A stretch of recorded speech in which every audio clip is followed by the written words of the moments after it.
Faith. What is faith? We're all asked to have it. Jesus never cured anyone in his 3 years of ministry who first didn't have faith. He worked miracles because they did have faith. But what is it? Well, faith is our ability to believe in something that we can't necessarily rationalize or get our minds around, but to accept those facts as reality. And a perfect example of this is miracles.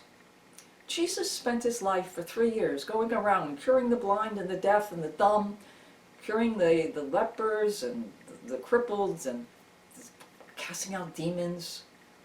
And these were all miracles because these things could not be done on their own. Somebody doesn't just all of a sudden see when they've been blind their whole life long, and somebody doesn't have leprosy and all of a sudden their skin is turned back to baby skin. No, this is beyond the natural realm of things. And Jesus was able to do this because remember, Jesus was the Son of God and he was divine. And he has powers over human nature. And therefore, when people had these miracles take place, they first of all had to believe in Jesus. They had to know that he could do this and they could do it for them. And we have lots and lots of stories of miracles. And let's just take a couple. And we have one where we have the woman who's been in a case of hemorrhaging for years. And she knows Jesus has worked miracles. Maybe she didn't see one before, but she heard about it. And she heard that Jesus was in town that day. So she decided, maybe, just maybe, I can go and see him. And even if his shadow were to pass over me, he might cure me. So what does she do? She goes to the town, but she didn't want to force herself on Jesus, so she gets on the ground. And when she gets on the ground, she crawls up to Jesus when he gets near her, and she reaches out, and she touches the hem of his cloak.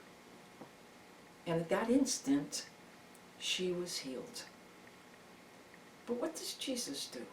Jesus knows that the power of healing left him, and he was looking for who it was that touched his cloak. And the woman admitted, it was I. It is I, Lord, and you have cured me. And many of us need the same thing. We need healings. We're all broken people. Our lives are full of all kinds of disaster. We need healing. But we need to reach out, just as that woman reached out to touch the hem of Jesus' garment. We need to reach out too, in faith, knowing that he has the possibility to heal me. And maybe we will say, well, I didn't get no miracle when I touched the cloak of Jesus, when I reached out. I didn't have any miracle happen. My life wasn't changed any because of this. So why should I have faith? Why should I believe in anything?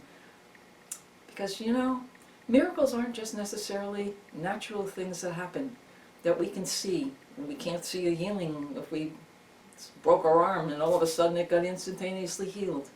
Many times the healings are spiritual healings, healings of our heart, healings of our soul. Maybe because we went and we said to Jesus, heal me, he's going to heal the brokenness that's in my life rather than the brokenness in my arm. He's going to heal the brokenness in my heart rather than the ability to see. He's going to heal so many things that are beyond what I just thought would be in the simple miracle that would be physical. Miracles abound everywhere, and you are a miracle. The very fact that you're created, you're here, you are a miracle. If you look around everything, a sunrise, a sunset, a bird, they're all miracles. And we don't appreciate them enough. We need faith to see God in all things, no matter what those things are, because God has a plan for all of this. We don't understand necessarily the plan. We haven't got a clue, but we know that he ultimately is the divine planner. And because he's the divine planner, he's going to make sure that that plan is fulfilled, even though we don't understand it. And that's that lack of understanding that calls us to have strong faith. So, go to Jesus. Reach out your hand, touch his hem, and let him heal you in whatever way you need to be healed.